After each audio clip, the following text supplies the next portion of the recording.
Friends, आपका बहुत बहुत स्वागत है। आप लोग कैसे हैं? आशा है आप लोग बहुत ही अच्छे होंगे। तो लूसेंट सामान्य ज्ञान जीके टॉपिक वाइज सीरीज में जो है आपका फिर से एक बार स्वागत है। इसमें जो है इस सीरीज में हम लोग जो है लूसेंट सामान्य ज्ञान के जो भी टॉपिक है उसको हम लोग जो है एमसीक्यू के रूप में देख रहे हैं। तो इस क्रम में आज हम लोग जो देखने वाले हैं यानी भूगोल, यानी भूगोल में जो है चैप्टर 1 से पहले जो है कुछ परिचय दिया गया है। ठीक है, तो इस परिचय को जो है आज हम लोग एमसीक्यू के रूप में देखने वाले हैं और इससे भूगोल का जो होगा यह पहला वीडियो होगा। ठीक है, इससे पहले हम लोग जो है हिस्ट्री में देखे हैं, उसका प्ले लिस्ट बना है, इसका भी प्ले लिस्ट आपको मिल जाएगा।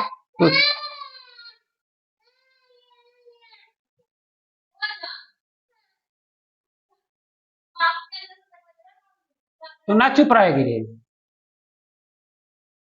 तो तो हिस्ट्री में जो हम लोग देखें उसका प्ले लिस्ट बना है, इसका भी आपको प्ले लिस्ट मिल जाएगा। तो चलिए शुरू करते हैं। अगर आप चैनल पर नए हो तो चैनल को लाइक और सब्सक्राइब जरूर करें। तो सबसे पहला प्रश्न है कि भूगोल शब्द की उत्पत्ति जो है किस भाषा से हुई है? भूगोल शब्द की उत्पत्ति जो है वह किस भाषा से हुई है? ऑप्शन है लैटिन, अंग्रेजी, ग्रीक या फ्रेंच। तो यह किससे हुई है? ये आपके ग्रीक से हुई है आपका। ठीक है, चलिए आगे है कि जियो और ग्राफोस, यानी ज्योग्राफी जो है दो शब्दों से मिलकर बना है, जियो और ग्राफोस। ग्रीक शब्दों का जो है अर्थ क्रम से क्या है? तो ऑप्शन है पृथ्वी और अध्ययन, आकाश और वर्णन, पृथ्वी और वर्णन, जल और अध्ययन। तो इसका सही उत्तर है आपके पृथ्वी और वर्णन है आपके, यानी जियो यानी पृथ्वी, ग्राफोस यानी वर्णन। ठीक है, चलिए आगे देखेंगे हम लोग कि भूगोल के जो है व्यवस्थित स्वरूप प्रदान करने का श्रेय जो है मुख्यतः किसे दिया जाता है? भूगोल के जो है व्यवस्थित स्वरूप प्रदान करने का श्रेय जो है मुख्यतः किसे दिया जाता है? मार्टिन बैहम को, अलेक्जेंडर को, या यूनान के निवासियों को, या कार्ल ओ सावर को? किसको दिया जाता है? तो इसका सही उत्तर हो जाएगा आपके यूनान के निवासियों को आपका। ठीक है, आगे है कि किसने जो है पेरियोडस यानी पृथ्वी का वर्णन नामक पुस्तक लिखी थी, जिसमें जो है सर्वप्रथम भौगोलिक तत्वों का जो है क्रमबद्ध समावेश किया गया था? पेरियोडस पृथ्वी का वर्णन नामक पुस्तक जो लिखी गई थी किसके द्वारा? स्ट्रैबो के द्वारा, टोलमी के द्वारा, हिकेटियस के द्वारा, वान हमबोल्ट के द्वारा। किसके द्वारा? तो यह लिखी गई थी आपके हिकेटियस के द्वारा आपके। ठीक है, आगे है कि भूगोल को जो है अध्ययन के लिए एक स्वतंत्र विषय के रूप में जो है कब मान्यता मिली? भूगोल को जो है अध्ययन के लिए एक स्वतंत्र विषय के रूप में जो है कब मान्यता मिली? 18वीं शताब्दी में, 19वीं में, 20वीं में या 17वीं में?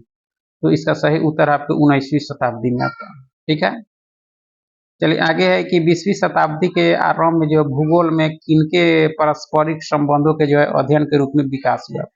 20वीं शताब्दी के प्रारंभ में जो भूगोल में किनके पारस्परिक संबंधों के अध्ययन के रूप में जो है विकसित हुआ आपका? ऑप्शन है मनुष्य और आकाश, पृथ्वी और जल, मनुष्य और पर्यावरण, जीव जंतु और वनस्पति।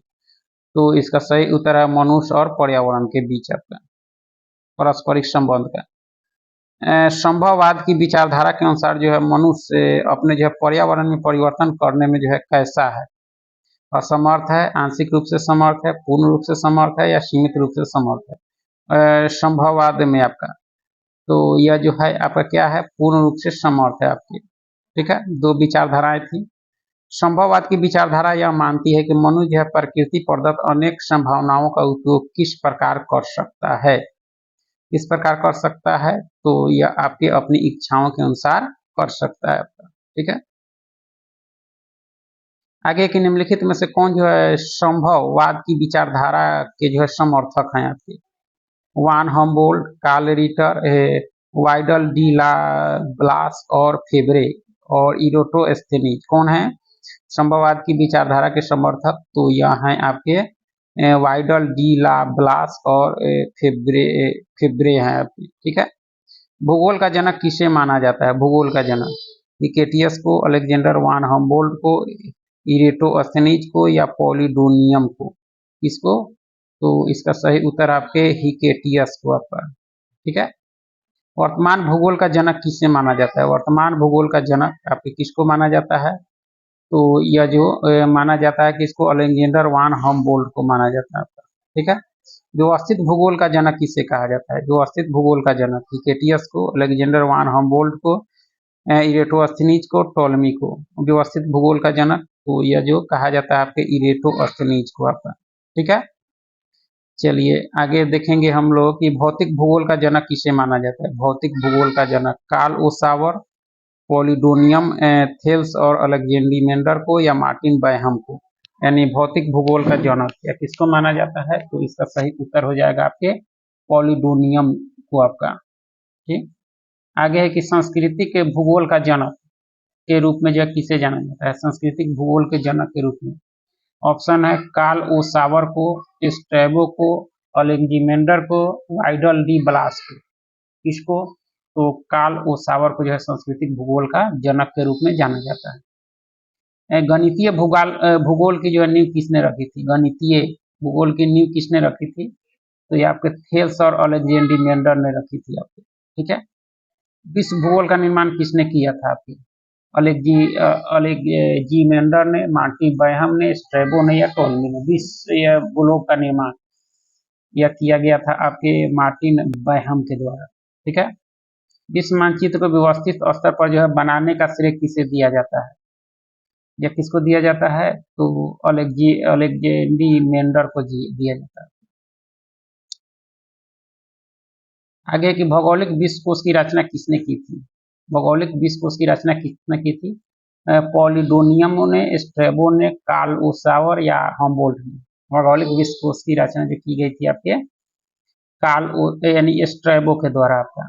ठीक है, आगे है कि भूगोल एक ऐसा स्वतंत्र विषय है जिसका उद्देश्य जो लोगों को विश्व, आकाशीय पिंडों, स्थल, महासागरों, जीव जंतु, वनस्पति, फलों तथा भू धरातल के क्षेत्रों में जो है देखी जाने वाली प्रत्येक अन्य वस्तु का जो है ज्ञान प्राप्त करना। यह परिभाषा किस विद्वान के द्वारा दी गई थी, काफी इंपॉर्टेंट है। यह जो परिभाषा दी गई थी आपके किसके द्वारा, तो इसका सही उत्तर होगा स्ट्रैबो के द्वारा आपका। ठीक है, भूगोल पृथ्वी की झलक को जो है स्वर्ग में देखने वाला जो है आभासमय विज्ञान है आपका। यह कथन किसका है, यह कथन किसका है आपके स्ट्रैबो का है, क्लॉडियस टोल्मी का है, कार्ल रिटर का है या आर्थर होम्स का है, यह आपके टोल्मी का ही है आपका। ठीक है, इस विद्वान ने भूगोल को वह विज्ञान बताया जिसमें जो है पृथ्वी को स्वतंत्र ग्रह के रूप में जो है मान्यता देते हुए उसके जो समस्त लक्षणों, घटनाओं एवं जो है उसके अंतर संबंध का अध्ययन किया जाता है। यह किसके द्वारा, तो कार्ल रिटर के द्वारा दी गई थी आपको। ठीक है, भूगोल में पृथ्वी के उस भाग का अध्ययन किया जाता है जो मानव के जो रहने का स्थान है। यह परिभाषा किसने दिया, यह किसके द्वारा दी गई थी, स्ट्रैबो के द्वारा, क्लॉडियस टोल्मी के द्वारा, कार्ल रिटर के द्वारा या आर्थर होम्स के द्वारा। तो यह दी गई थी आपके मानव के रहने का स्थान कहा गया था आर्थर होम्स के द्वारा। तो यह थे आपके भूगोल के परिचय। इसके बाद हम लोग देखेंगे नेक्स्ट वीडियो में। चलिए बहुत बहुत धन्यवाद।